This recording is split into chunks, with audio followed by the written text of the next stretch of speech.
Hi everyone, and welcome to another insightful session with Sustainable Times. My name is Chloe Wooden, and I am here with Muj, the visionary founder of Rocketphone AI, formerly known as Voice IQ. As we know, Rocketphone is making waves in the ethical voice AI domain. So today we're going to delve deep into the journey, mission, and vision of Rocketphone. So Mitch, to start off, can you walk us through the early days of Rocketphone AI and sort of what inspired you to venture into the voice AI industry? I think there are a number of factors to that. I think with all these things, sort of like timing and planets having to come into alignment in order for an opportunity to present itself in a way that it can be sort of acted upon in a way that's going to deliver some sort of a return. So for me, it was I'd spent 11 years at Salesforce.com. I was there in the early days. I'd helped to build a business in the UK and latterly in Europe as well. And in all that time, I spent a lot of my days speaking with voice vendors, telephony vendors, all the big, I'm not going to mention the names, but all the big names that you might have heard of. And the one thing that occurred to me was that all these companies, they hadn't moved on. If you look at every other industry, all the industrial revolutions and what we see in the technology space, there's been a huge amount of movement and innovation and progression, right? So, we see in the 80s, you had these desktop computers, and very quickly they became laptop computers, and very quickly they became tablets and mobiles. And now, like the phone that you have in your pocket is probably 1,000 times more powerful than $1 million supercomputer from back in the late 70s. So, we've seen huge amounts of progress in the tech space. But interestingly, people think voice and telephony is tech, right?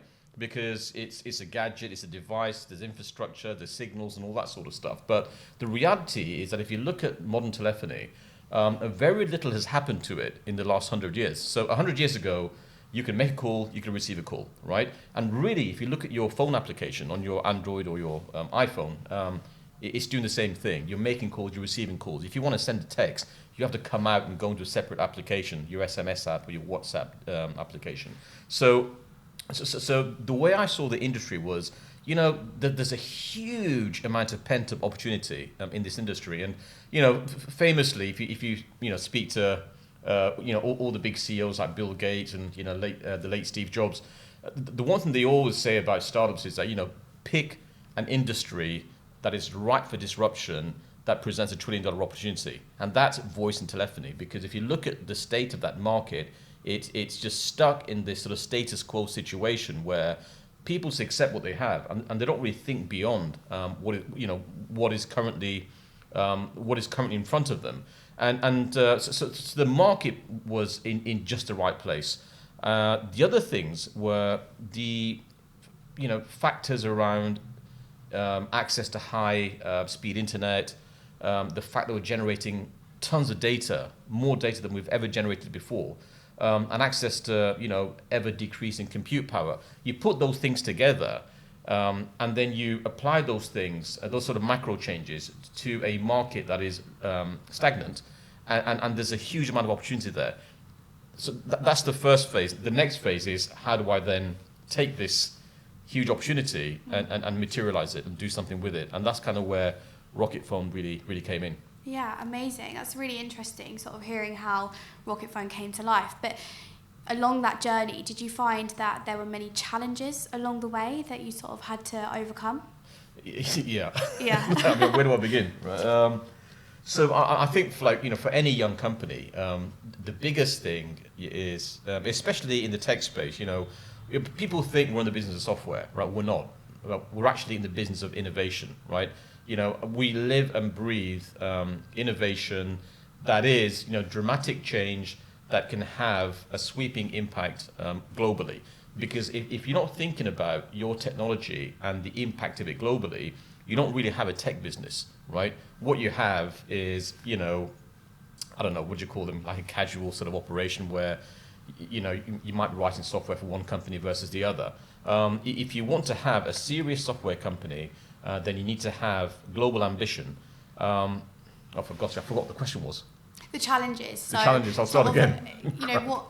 That's okay, don't worry. So more on sort of the challenges that you faced. I mean, you said there's sort of quite a few that you had to overcome. So would you say? Yeah. Okay. So there are so many challenges, right?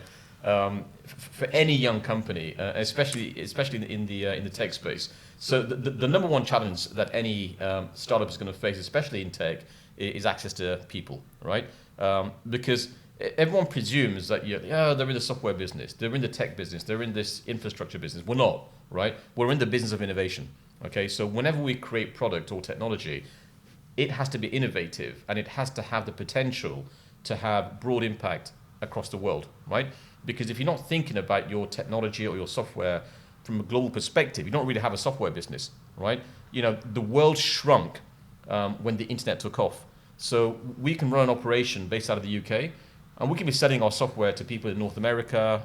On the same day, we could be selling to people in Australia, in the Americas, across Asia Pacific, wherever we need to sell our product, we can sell our product because everything exists in the cloud, everything is is accessible, and so what you need to deliver that is really, really smart people, and the problem with smart people is that they're really expensive.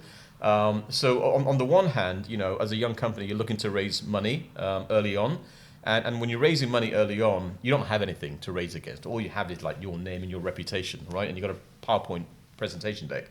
And there are, thankfully, there are schemes in place, particularly in the UK, where there's tax efficiencies and stuff like that offered by the government to encourage people with extra money to invest in companies like ours, because it's companies like ours that sort of establish themselves, grow, and then propel the UK economy, right? So those things aside, people are still expensive. And so I had to figure out a way of getting access to the best talent in the space that we're in without spending a fortune, right?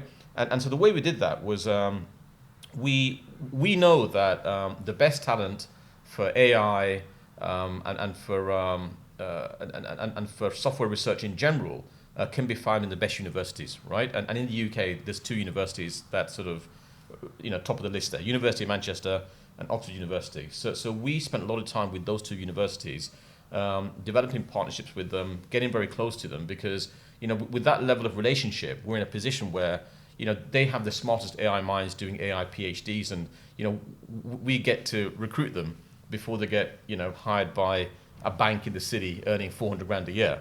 So that was the major challenge around how do we create a sustainable a recruitment model so that we can continually have access to the best people to drive the innovation that we need to deliver in order for our business to be successful.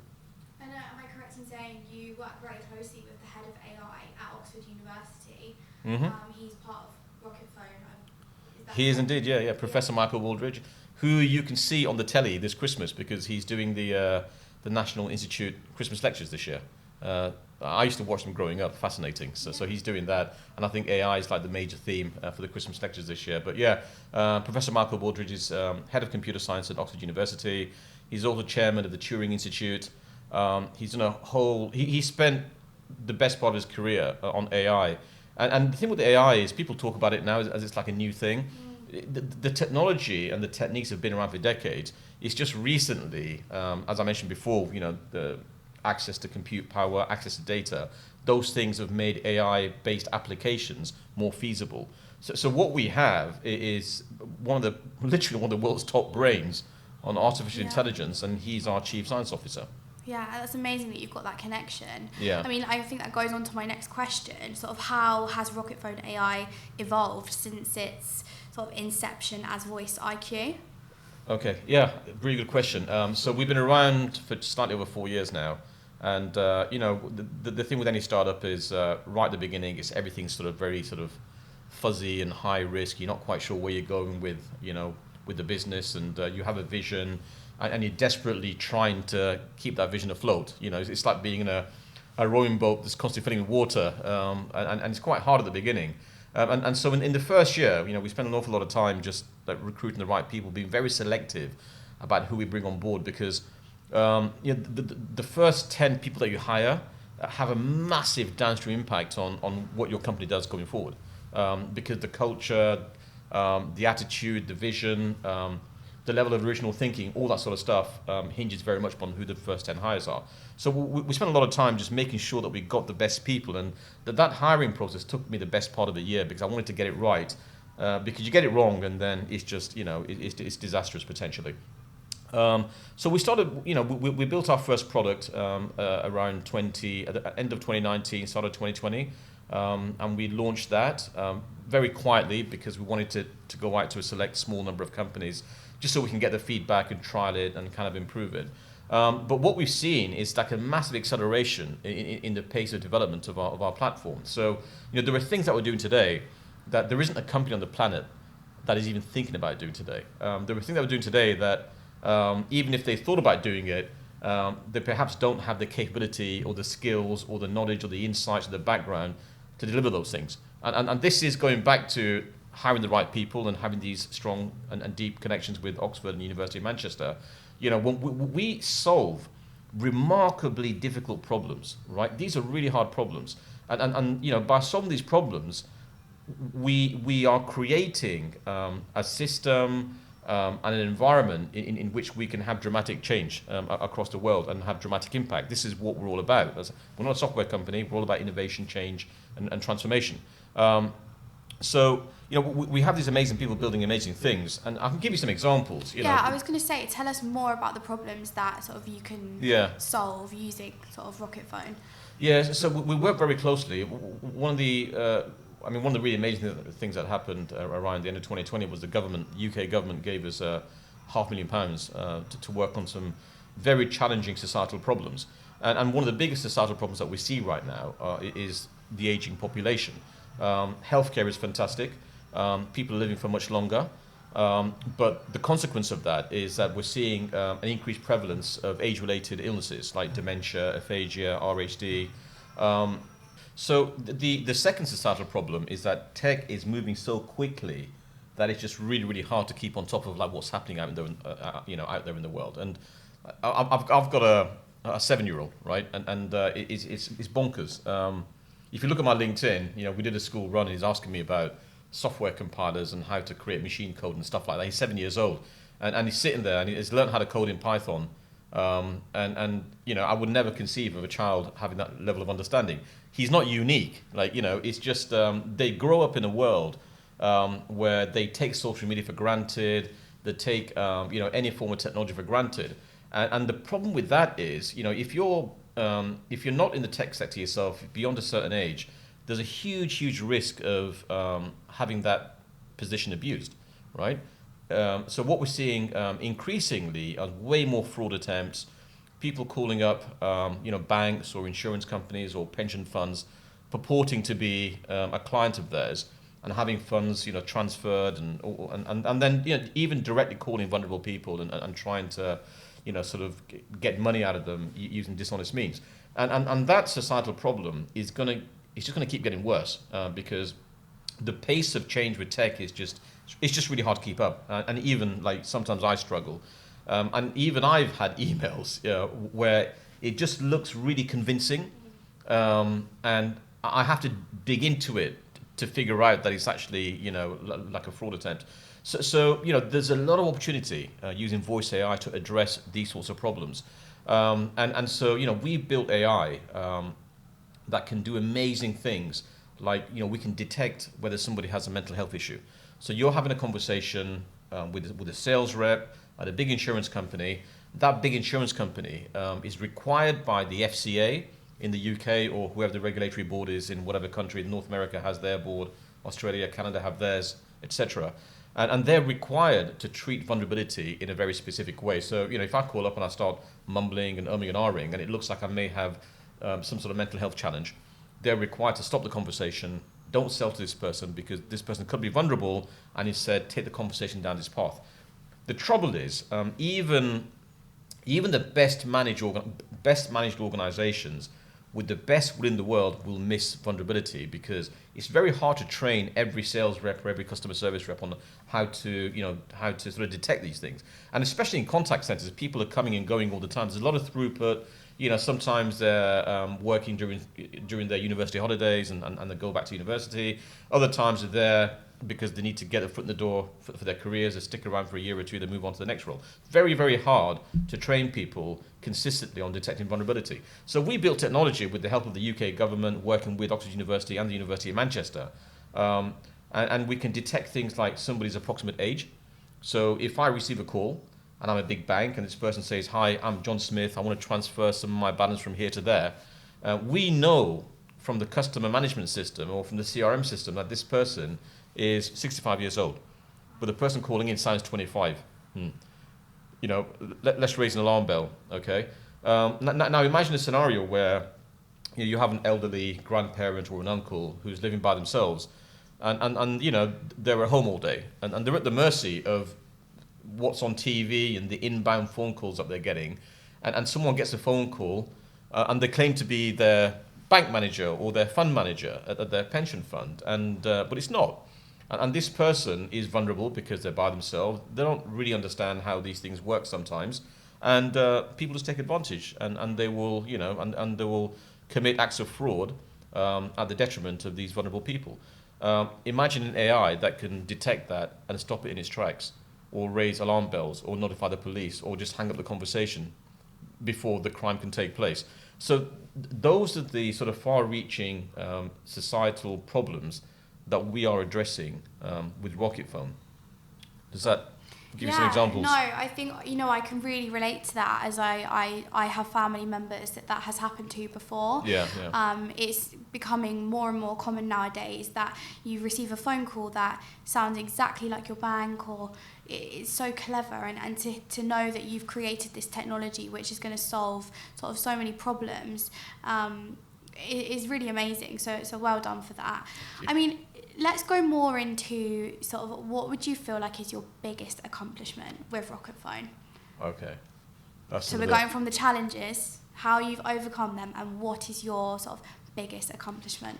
I think there are so many moments where you sit back and you feel proud of the team, and it's like picking out which is the best of those moments. It's very hard to pick one amongst all of them. I think, for me personally, from a company perspective, getting our first customer was a massive personal, it wasn't a massive commercial win. There wasn't like tons of money in it, but it was a massive personal win, because what people don't realize very often is that, you know, they see company CEOs at the tail end of, you know, the company's sort of journey. You know, they've made it, they've got tons of customers, they might have gone IPO, they might have even sold the company, right? And that's when the CEO gets the most attention, because you're in the news, there's media attention on your IPO or whatever it might be. What a lot of people don't see is that all the struggle and the pain and the hardship that you have to go through at the beginning. And we make a lot of assumptions, right? And as much as possible, we're trying to leap into something with as much foresight as possible, right? But at the end of the day, the very nature of what we do, being innovation, is that you're creating something that never existed before. And you're making lots of assumptions about whether the world wants this or whether the world needs this. And you're never quite sure. And you tell everybody that the world needs this, you're convinced the world needs this, you've done all the research, you've asked lots of customers, you've spoken to the general public, and you have the data that tells you that the world needs this. But then the back of your mind, you're still thinking, what if they don't? And that is, frankly, the death knell of many, many startups. You know, they get to a point and they realize they've created a solution to a problem that doesn't exist. Yeah. And for me, when Prudential came on board as our first customer, I was just going to go into that. Let's talk about who was that first customer. It was Prudential. Yeah. It was one of the world's biggest life insurance wealth management companies. Absolutely huge. And it wasn't just the fact that, you know, it was the logo. It was a lot of validation for us, because that sale, I've worked in software sales for last couple of decades, right? And so I have some experience of like carrying a product through a sales process. Well, you've got a great background, haven't you? You've sort of run companies, successfully acquired companies, Salesforce. So it'll be great to sort of delve more into that as well, in terms of how you feel like your background has sort of made you into who you are today, and also going into sort of how, with Prudential, how did you get in sort of that connection? One of the advantages of having been in the industry for a couple of decades, well, more than a couple of decades, but also being as old as I am, is that you build up a network of people that you know. And I'm a great believer in relationship. There's a taxi firm that I use to get me to the airport, and it's the same taxi firm that I've used for the last 30 years. And even if they charge me more, I'll still use the same taxi firm because I know that the relationship is such that they'll always show up on time and they'll get me to my flight on time. So there are people that I know that it goes back decades, and so I called a few people and I said, look, I'm thinking of launching this company. I'm going to leave Salesforce.com to do it. And if you've ever watched that Kevin Costner movie, The Field of Dreams, if you're as old as I am, you probably have. If you're much younger, you probably haven't. It was a great movie. I highly recommend it. It's all about, he wants to build a great big baseball stadium. And there are ghosts in the field that tell him, if you build it, they will come. So it's a massive leap of faith on his part, and his wife is behind him all the way. And he builds a stadium, and in the end it becomes, I've given the game away with the movie, but it's really successful. So I called these guys, and one of the folks that I called was a very senior person in the Prudential. And he said, what you're describing is actually really interesting because it's something that we genuinely could use. So why don't you come in and show us and tell us what you can't show us, you haven't built anything yet, but tell us what you plan to do. So they became not just our customer, but a sort of co-research partner. And part of the reason we were able to build Rocketphone so quickly and build it in a way where you are solving genuine problems that companies are willing to pay for is because Prudential came on board as our first customer. So that was very proud of that. Also very proud of the fact that there's a company called Twilio, who is the world's biggest cloud telephony company. They're bigger than BT, bigger than Vodafone, bigger than all those guys. They're based in San Francisco, in California. Proper Silicon Valley success story, worth billions upon billions. They run a competition for startups. This was a couple of years ago now. And they had around 10,000 applications for that. We were one of those. And we came fourth out of those people, out of those companies. Now, fourth doesn't sound like something to be proud of. It's almost like you lost. But the guys that won, they were massively well-funded Silicon Valley companies with huge amounts of cash. They had the inside track with Twilio, the competition organizer, so they were already known to them. And we were just this completely unknown company that, out there in the sticks of the United Kingdom, in a little town that these guys never heard of because they're all based in Silicon Valley, who were sort of muscling in on the Silicon Valley action. And we came fourth, and it was just a massive, massive achievement for us. And again, it's not just the winning, it's also the validation that you get from that. It's, as a CEO, I've just brought in all these investors, right? And investors need to understand this. The sheer amount of responsibility I feel towards every penny invested is extraordinarily hard for me to explain. I lie awake at night, thinking about how quickly can I get a return for these guys, because without these guys, nothing would have happened, right? So when you win these competitions, when you get these first customers, it gives you a sense of peace, right? That we're on the right track, right? I can go back to my investors and I can confidently and genuinely say to them, we're on the right path. Yeah. And it's good momentum for everybody. Definitely. I think they're great achievements, and sort of exactly going back to that, that feeling of you've accomplished it and it's working. And am I incorrect in saying you've implemented it into Salesforce? Sort of where else has the system been implemented? So we've integrated our products into Salesforce. Yeah. So we have a relationship with Salesforce. Yeah. So our relationship with Salesforce is deeper than it would be than if they were a customer of ours. They are actually incentivized to sell our product. Okay. So a Salesforce sales rep, and there's 20,000 of them around the world, can sell our product if they spot a gap or an opportunity for a voice AI, AI-based telephony, that kind of thing. So we're very, very close. And you would expect that, right? I spent 11 years there. So we work very close with Salesforce. That doesn't mean that Salesforce is, exclusively the only company that we work with. I've had a number of pretty senior level conversations. I spent a couple of hours with the head of enterprise at Vodafone Business Systems. I spent time with the CEO of Genesis, which is the world's biggest contact center technology company. He's also the chap that created Skype, which you may have heard of, and he sold it to Microsoft for $3 billion, which we, at the time, we thought, how did you even come close to any billion, let alone 3 billions? But anyway, and he's the CEO of Genesis, so he spent a lot of time with me, and I've spoken about what we're doing, and he likes what we do. I met with the head of application innovation at Microsoft, and we have a dialogue active right now, and part of the reason for having these conversations is that yes, my background is Salesforce, but my background is also, I spent a number of years as a research scientist at IBM. I spent time at one of the biggest software companies in the world, a company called Oracle. I've been through a couple of startups and we sold them both. This be my third startup. So, we need to be balanced as a tech company and as a startup company.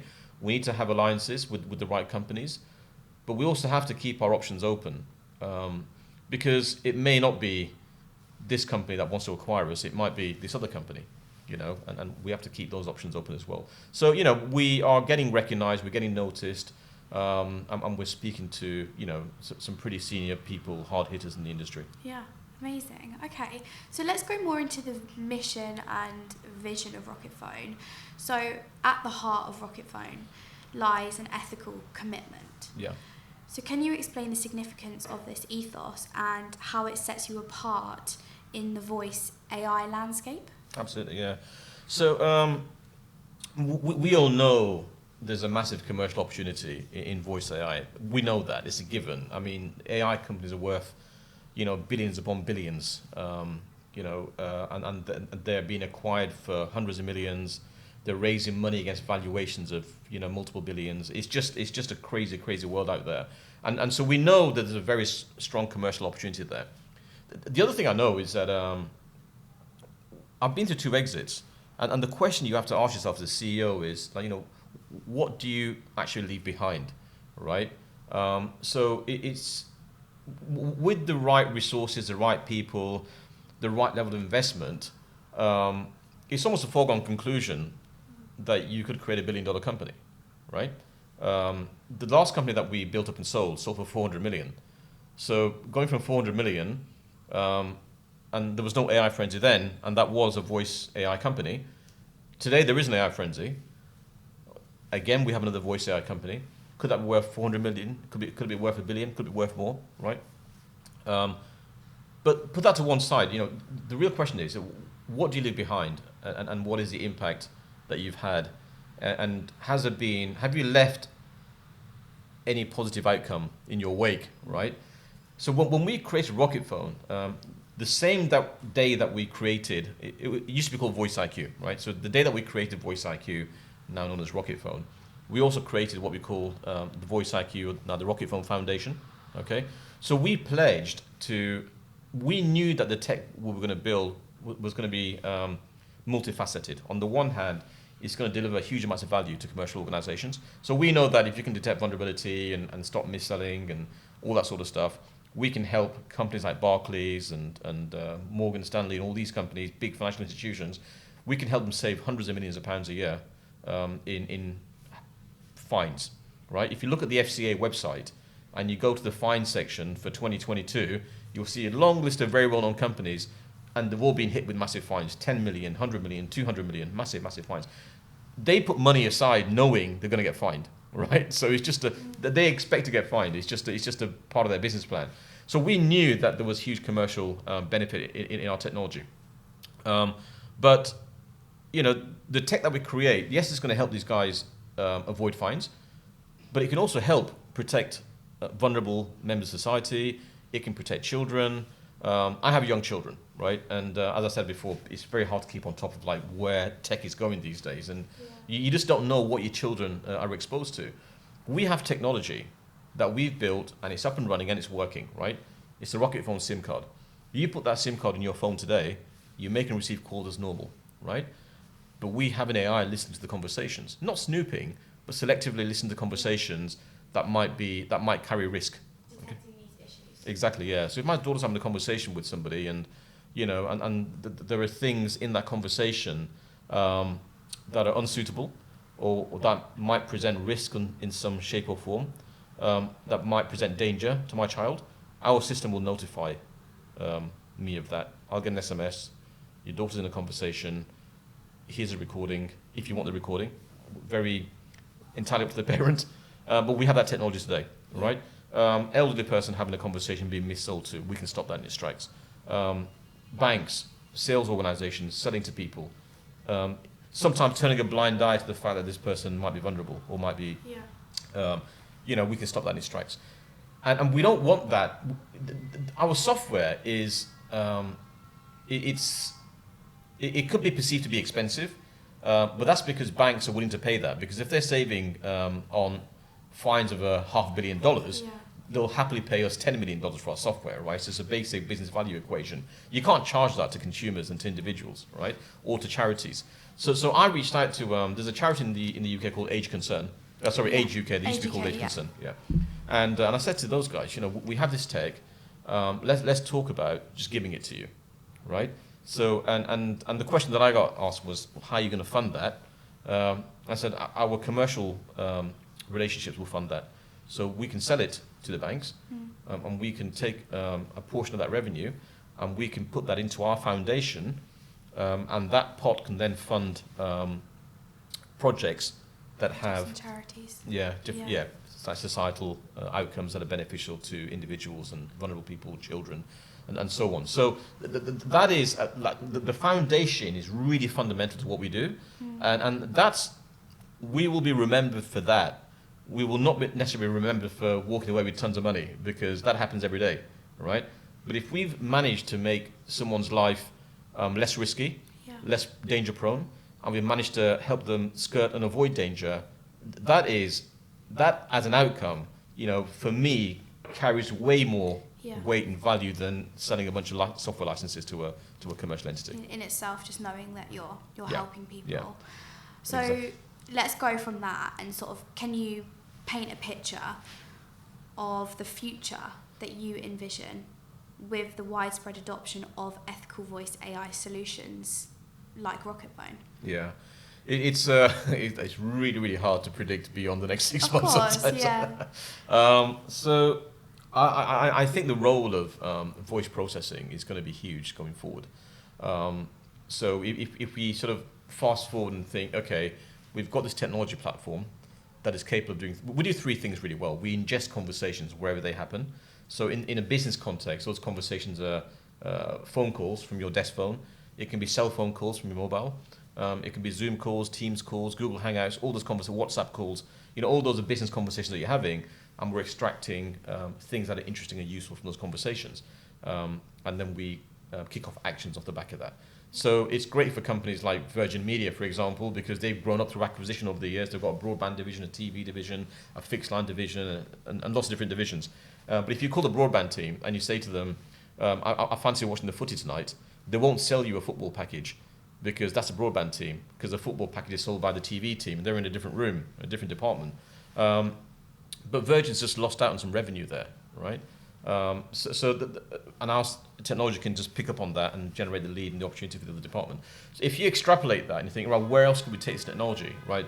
There is no limit to where you could apply this. I was having a conversation. I'm a bit of a closet gamer, right? So when I do have a little bit of downtime, I try to sort of fire up, Need for Speed, Grand Theft Auto, whatever it might be, right? And I, World of Warcraft, Command and Conquer, you name it, I play it all if I can.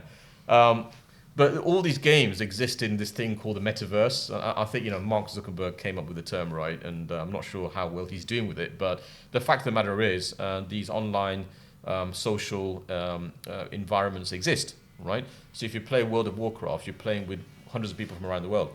If you're playing, Call of Duty, you're playing with hundreds of people from around the world, right? So you exist in this sort of virtual space, and you can call it the metaverse. You can just call it an online gaming community.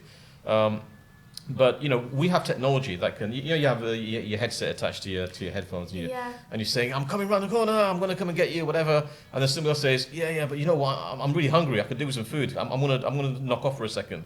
Like, we can hear that. That's an indication that this person's hungry. He turns a corner. There's a Pizza Hut in the game, right? and there's like a 25% discount offer. He walks into Pizza Hut, his screen changes, he's ordering pizza, and it gets delivered out into the real world, right? Wow. And then he carries on gaming. Yeah. And we can do that because we have this engine that can detect conversations, detect interesting topics that are being discussed, and then do something with that information as the conversation's flowing.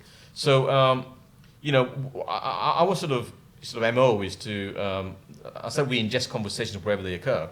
Our MO is just to expand the number of places that we can listen to conversations on, because from a commercial point of view, there's a huge amount of value, right? Untapped value in business conversations.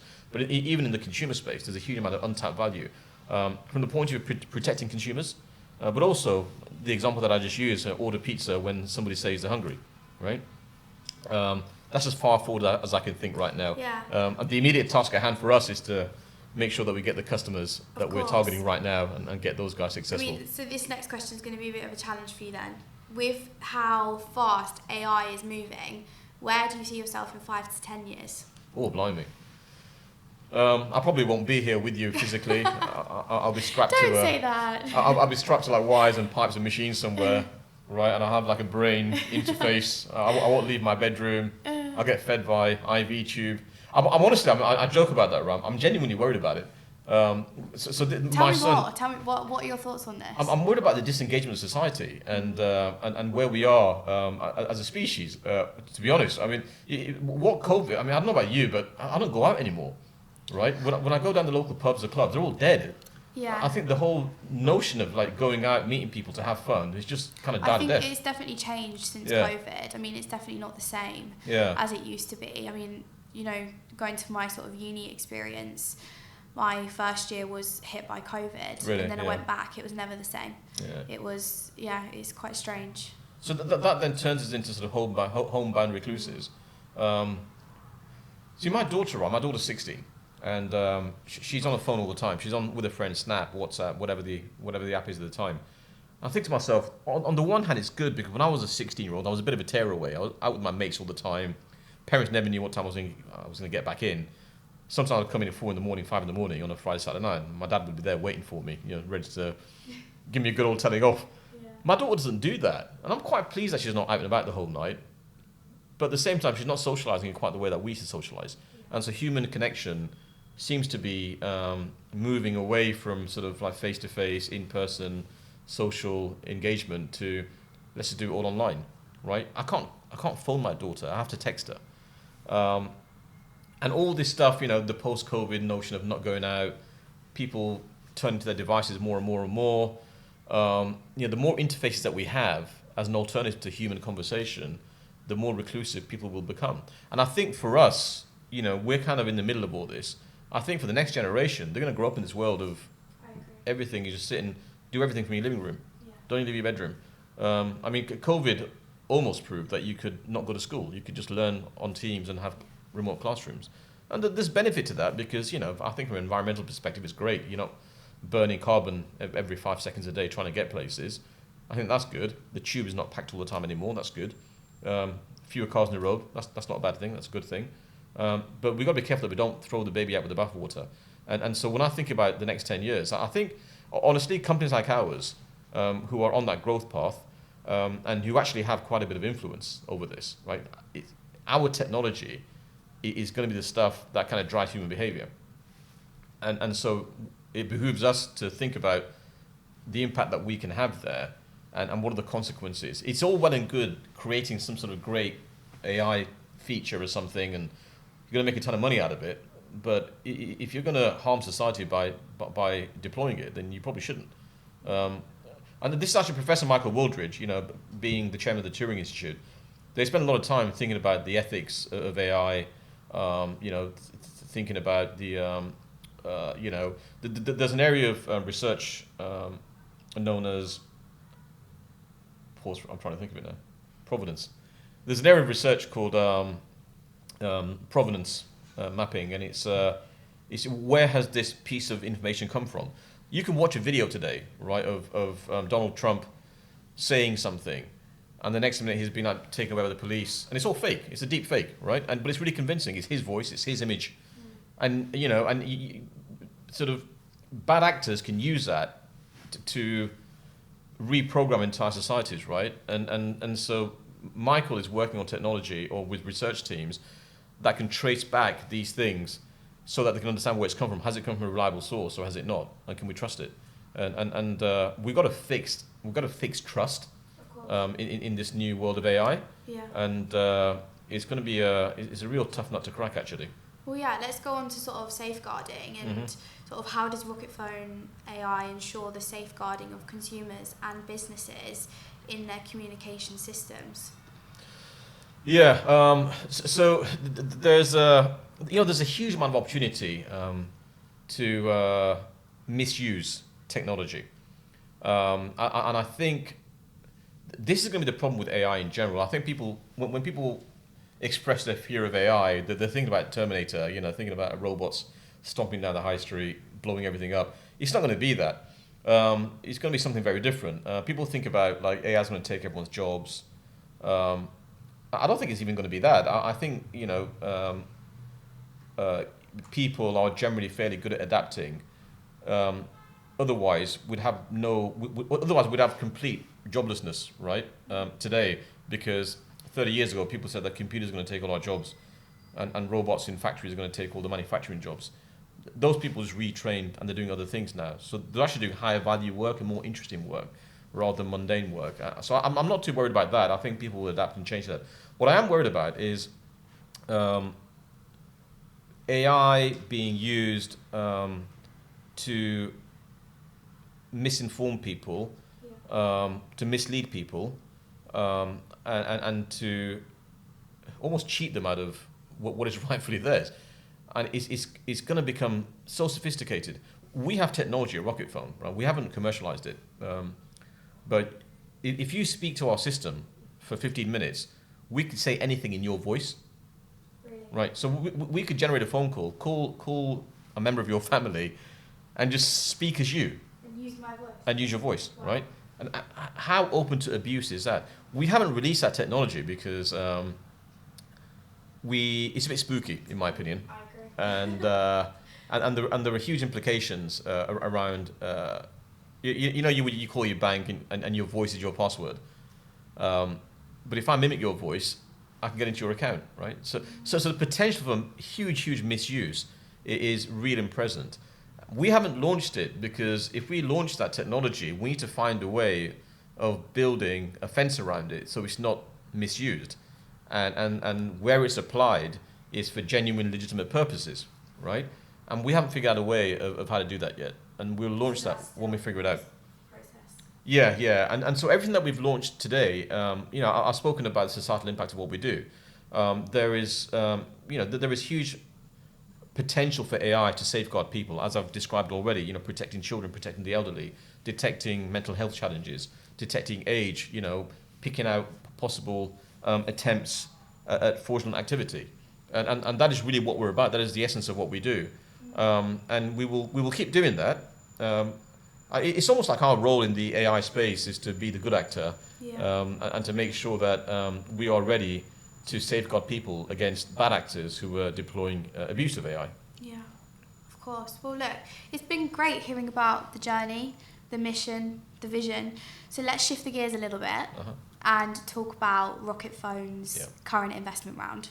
So can you provide some details about this phase? Yes, so the journey that we're on, we're sort of 4 years in now. We spent the best part of our time building our technology, lots of R&D, building of platforms, engineering. We've created millions of lines of software code now. We've got our first customers. Those first customers help you to solidify the platform, make sure you're going to have problems with it with the first customer. So you're very transparent about that. Yeah. But they help you to overcome the problems, fix the bugs. You may have like scalability challenges, stuff like that, but all that stuff's been addressed now. And so where we're at now as a business is we need to ratchet up our sales and marketing activity. It's been 95% focused on R&D up until now, and the 5% of sales and marketing is frankly just me, right? And those customers is just it's been me that's gone out and got them. So we need to just ratchet up the sales and marketing function. What you want to achieve as a software company, a startup software company, is what we call the hockey stick effect. So the hockey stick effect is that it looks like a hockey stick. So you start here, you spend until you're underwater and you're in massive negative territory, and then you start selling. And because your product is a software product that has global relevance and the potential for mass scalability, you start growing revenues like that. And where we're at right now, whereas we've done the going down the invest bit, and now we're creeping back up again. Gone underwater. We're underwater, we're coming out of the water, and now we need to invest in that growth curve. And so we want that hockey stick outcome. And what happens with hockey sticks is that you want to create like a growth trajectory that you can extrapolate and say, right, we come up with a sales and marketing motion where for every dollar that we invest, we can tangibly show a return of maybe $2, right? Which means if you put $1 million into the business, we're going to generate $2 million in revenue, right? If you put $2 million in, generate $4 million, and from that $4 million, we're going to have margin anyway, and from that margin, we're going to reinvest back into the business for the following year. And so what you see is that hockey stick growth, and in the early years of these businesses, that growth can be exponential. It can be very, very fast. It starts to tail off later on, but by then, you've either IPO'd the company or you sold the company or something like that. So we're at that phase now where we need to fund that growth. Okay, perfect. So what will this new injection of funds mean for Rocketphone's growth trajectory? So yeah, in terms of that. It's gonna. So we're seeking to raise 4 million, and what that will do is the rough. We've got a very detailed spreadsheet, but the rough calculation is that each fully loaded sales rep is going to cost you about 100 grand a year, right? And that's 100 grand salary, including laptop space, desk space, their travel time, their expenses, all in is about £100,000 a year. And that person is going to be given a revenue target of about 600k, right? They won't meet that in the first year. They'll probably meet 300k. So that one sales rep is going to generate 300k, right? Which means you get 10 sales reps, you're going to get 3 million revenue from that. So that's the very basic calculation. There's a lot of complexity behind that. What that 4 million will allow us to do is recruit the right number of sales reps. We want to emphasize sales in the UK and in North America. Okay, North America sales is going to be more expensive for us because the salaries there are much more inflated than they are over here. And there's the question of managing a remote office and that kind of thing. So what that 4 million will get us is the right number of salespeople to get us onto that growth curve. And from that point onwards, it should be self-sustaining because there's roughly 40 to 50% margin in all of our products. So if we sell something for £100, £50 of that is gross profit for us. And then we can reinvest a lot of that back into more sales and marketing resources. So that's kind of where we're at right now. Yeah. And that's roughly where the money's going to go. So this sort of 4 million, that's where it's going to be used. So is there a timescale on that, sort of how long you see that sort of happening? Yes. So we're looking at we're looking at an exit for our shareholders. We've been in it already approaching 5 years now. And what you tend to find is that most software startups, they're looking at a timescale of around sort of 7 to 10 years. We've been quite fortunate. When it's your third startup, you learn from the mistakes of previous startups, so you don't make the same mistakes again. So we've managed to do things a lot more quickly than if it was our first time around. And we've managed to skirt a lot of risk and overcome lots of hurdles and blockages and that kind of thing. So we're more on the 7-year plan rather than the 10-year plan, which means that we're looking at an exit in the next 2 years. Wow. Okay, that's really good. So for potential investors who are listening, can you outline the unique value proposition Rocketphone offers to its stakeholders? So I mean, that proposition changes as you go through the journey. So I mean, just to put some context to this, if you invested on day one, the share price was obviously quite low because it's a huge amount of risk, and you're always balancing sort of risk with reward. And so the early shareholders, they came in at a very low share price. On paper, they've done really well from that. And we're now at that sort of interesting point. So the first thing to say is that what you're investing in is a team that would be not out of place in Silicon Valley, right? To invest in a company or a technology or a team like this usually means that you have to go to California or actually Israel as well, because they have lots of really good tech companies in Tel Aviv. So you've got to go to California or Israel and invest in a company out there. And we know that UK investors can't easily do that. And there are legal restrictions on foreign investors going into California. And then you've got to find the companies, and it's just plain hard work. So first of all, with us, you've effectively got a Silicon Valley company here on your doorstep. That's the first. That's the first point. The second point is the timing. So I've said already that we're looking at exit in about 2 years' time. Right? And so there is a notion of like Goldilocks investment phases, right? So we call it Goldilocks because the three bears. Yeah. So this porridge is too hot, but my mouth. That porridge is too cold. It was disgusting. But this porridge is just right, right? There is only to find a company in that Goldilocks phase, right, where the share where it's still growing, where the risk has been mitigated, but there's still potential for massive return and growth. Those are really hard to find, and that's exactly where we are right now. We're in that Goldilocks phase, right? All the early risk about can they hire the team, can they keep the team, can they build a product, can they get the first customer, can they keep the first customer, can they get the second customer, can they deliver and build to scale, can they prove that? All those risks have been sort of erased over the first 3 years, of our company's inception, since our company's inception. So this is the other really important point for investors. It's that Goldilocks phase that we're in, and the timing is, I think, it's very well balanced right now, in my humble opinion. And then there's the general view on the return on investment. One of the beautiful things about software is that I'm looking out the window behind you, and we're in a beautiful part of London. Yeah. And if you wanted to build a skyscraper right there, where I'm looking right now, am I allowed to say where we are? Yeah. We're in New Bond Street, which is I'm looking at the Hugo Boss store right now. It's beautiful offices that you guys have here. And if you wanted to build a skyscraper right there, behind Bond Street, right, behind Hugo Boss, how much are you looking at for like 20 floors? About £1 billion, and how many years before it gets completed? 5 years, 8 years? It's going to take a long time. So you got to find it's probably 2 billion. Probably you got to find somebody who has a couple of $1 billion hanging around. Then you got to spend the next 5, 8, 10 years building this thing. Then you got to fill it with tenants, right? But you've only got 30 floors. That's it, right? And who's going to become a tenant in that building? It's going to be people who are within like 5 to 10 mile radius of that building, right? Because they've got to go home somewhere. They've got to live somewhere.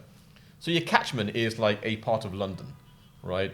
And you're massively limited by the fact that you have just 30 floors. Granted, it's going to generate, hundreds of millions in revenue. That's as far as you're going to go. The beauty of software is that skyscraper is unlimited in terms of how many floors it has. Like every individual, every company on the planet, what do? How do they conduct business? They speak to each other, right? And if you have to speak to somebody to conduct business, there is a space there for our software, right? So I'm not going to make any grandiose assertions about the fact that our market potential is in the trillions of dollars, because as a small company, we will never ever capitalize on that. But if we can capture just a small percentage of that market and prove and validate our technology, another larger company who has the capacity to take our technology fully global, Salesforce.com has 20,000 sales reps, 100,000 employees in total. IBM has about 100,000 employees, probably around 20, 30,000 sales reps. Microsoft has about 40,000 sales reps, right? These companies have the means to take tech like ours and give it to the whole world, right? And they know that. And in that context, our valuation has the potential to be absolutely massive and probably worth more than that skyscraper once it's built. Definitely. When I was at Salesforce, I was on both sides of the fence, so we were acquiring companies. And the last company Salesforce acquired was a company called Slack, which you may have heard of. And they spent $42 billion on that company. 200 employees, right? And you speak about multiples, right? What kind of multiple are you going to get much for this company? Like, I don't want to put a number on it. because it's not going to be a multiple, because that's an accounting valuation. If you get an accountant in, HMRC valued our company at 70 million, roughly, right? That's an accounting valuation.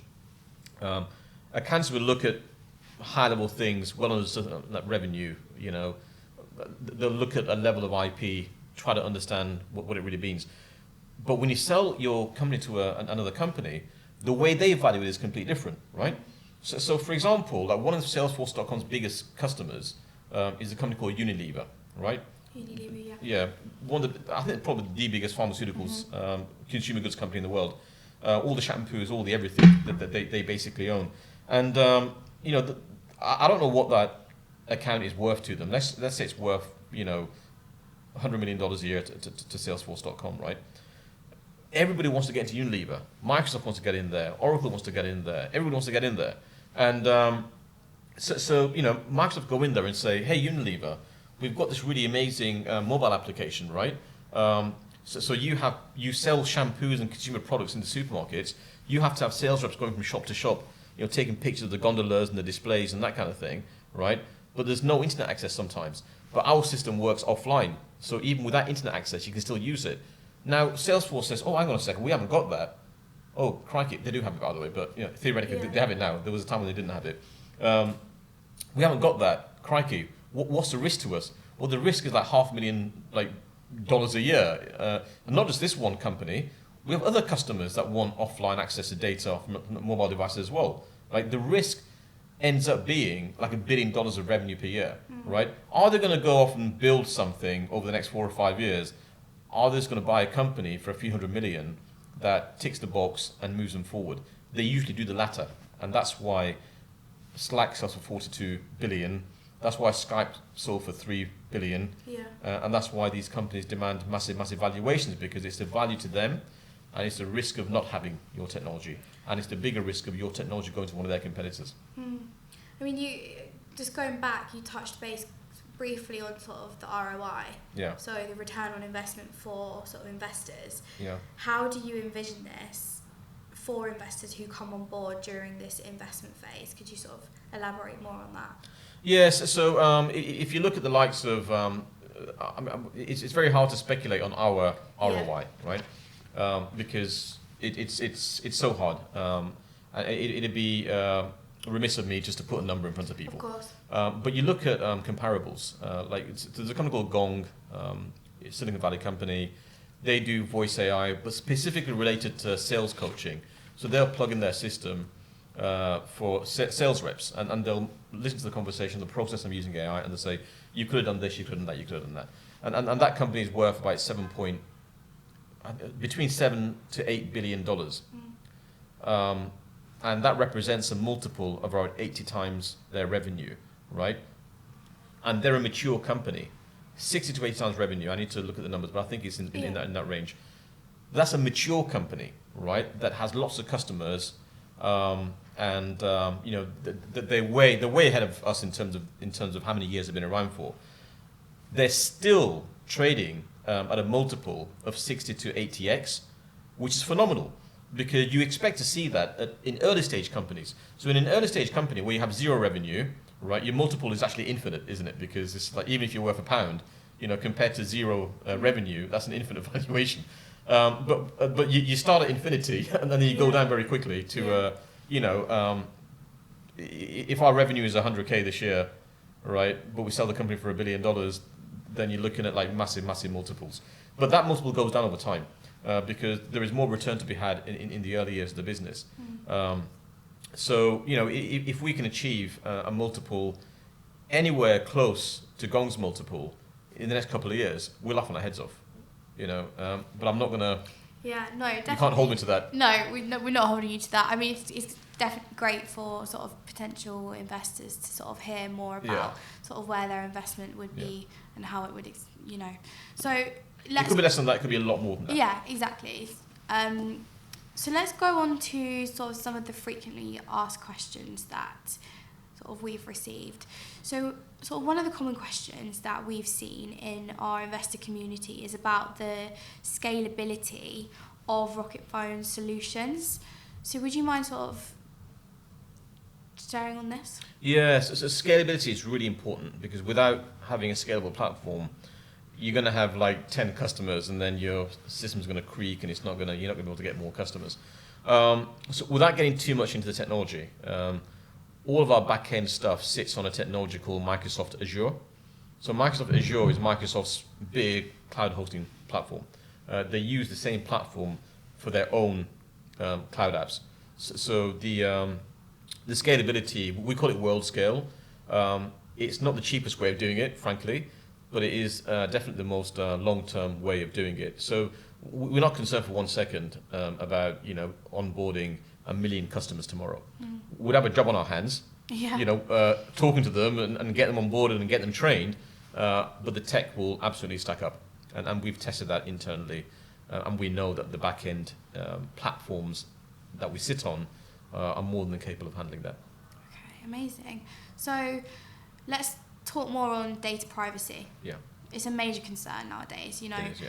I speak to many people that are sort of, where's my data being used? All questions like this. So how does Rocketphone ensure sort of the utmost security and confidentiality in its operations? So it's a really good question, and in fact the data that we hold is super sensitive in most cases. I mean, if it's a bank, we're holding conversation recordings, we're holding transcripts of those conversations, we're holding AI insights taken from those conversations. So it's very, very sensitive stuff. And just to reiterate, Prudential being our first customer, part of the reason it took us a year to sell to that customer is because, Muj, we love your technology, you're a new company, and we have to protect our customers. So we're going to put you through the mill around data privacy and stability. So we spent an awful lot of time with their architects, technology architects, with their security experts, and they went through every aspect of our platform with a fine-tooth comb. They asked us a ton of really hard questions, which I could spend hours and hours talking about, which totally bore your listeners. Tell us a little bit more about that. Well, they want to know about stuff like where is the data stored, first of all, right? Is it and what sort of what jurisdiction does the data sit in? Because that jurisdiction determines how well protected that data is. So famously, if you store your data in China, there's probably a lot less protection in China than there is here in the UK, because the European Union and the UK have very strict rules around how you store data and where you store it and what you can do with it. So the first question is around where do you store the data, right?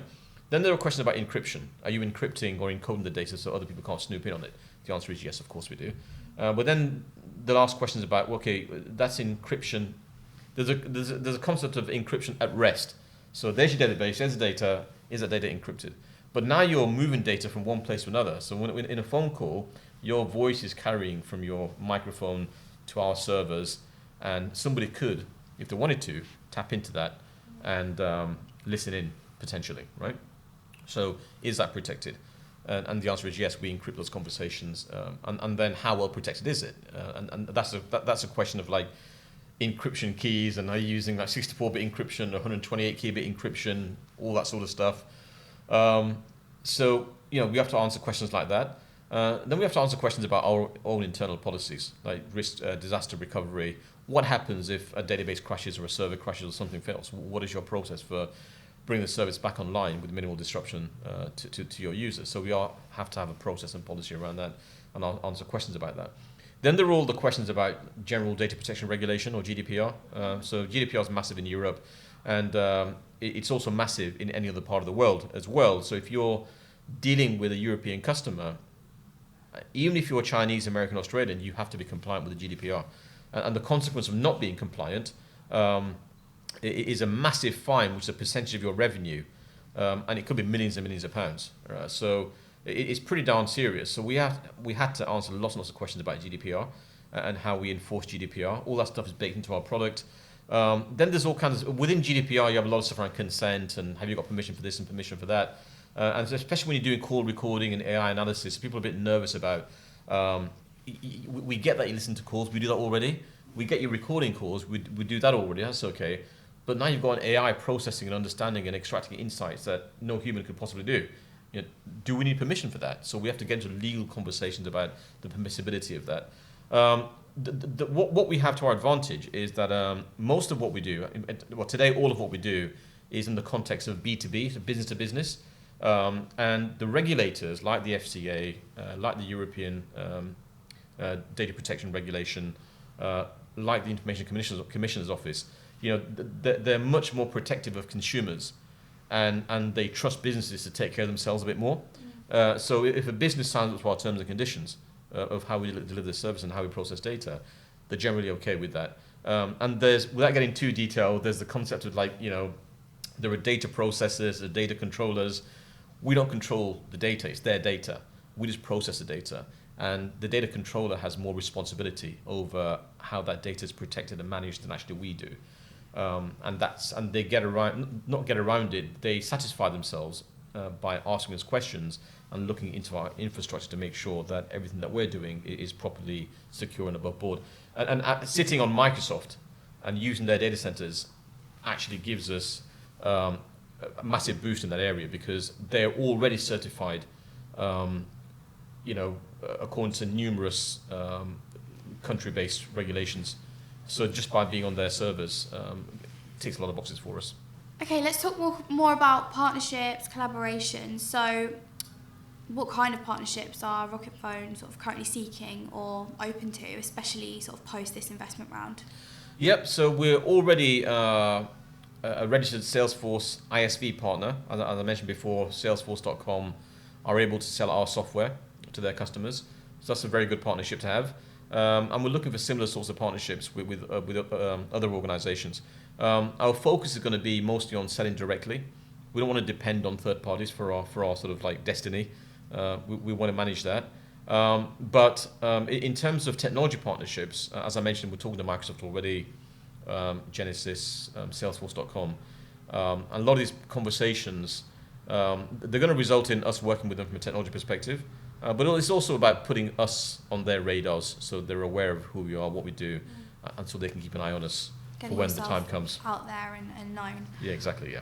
Okay, and I feel like we've touched base on this already, but sort of with Rocketphone's ethical commitment, how do you strike a balance between profitability and adhering to its core value? I mean, you were saying how, you put aside a bit of the revenue into sort of a foundation to be able to fund sort of charities, and you said Age UK. Is there anything else you want to add to that, just to sort of, I think, above anything else, anything that you do from a not-for-profit perspective has to be sustainable, and it has to have longevity. It's easy to say we're going to just tuck a lot of money at a charity and then be done with it, because that's not repeatable. That's why we have the foundation. That's why the foundation is funded by sales of our commercial licenses.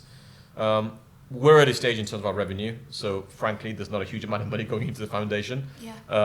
So the amount of impact that we're going to have is going to be quite low.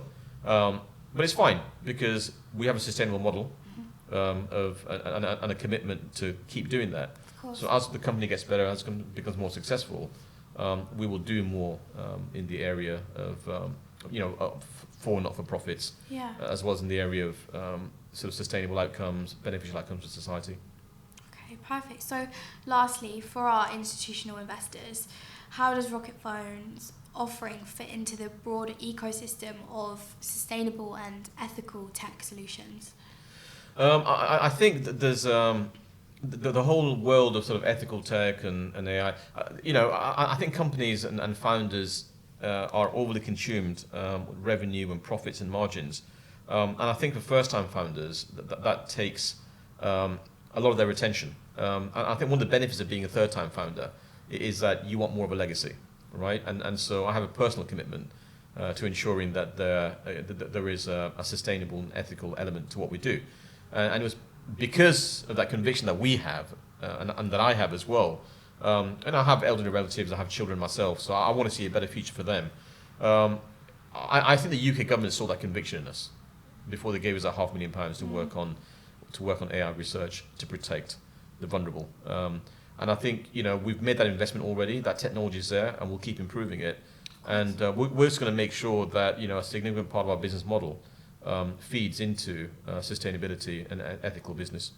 Yeah, and I think, as you said, AI is going to be the future, and creating sort of that better form of AI for our sort of the younger generation.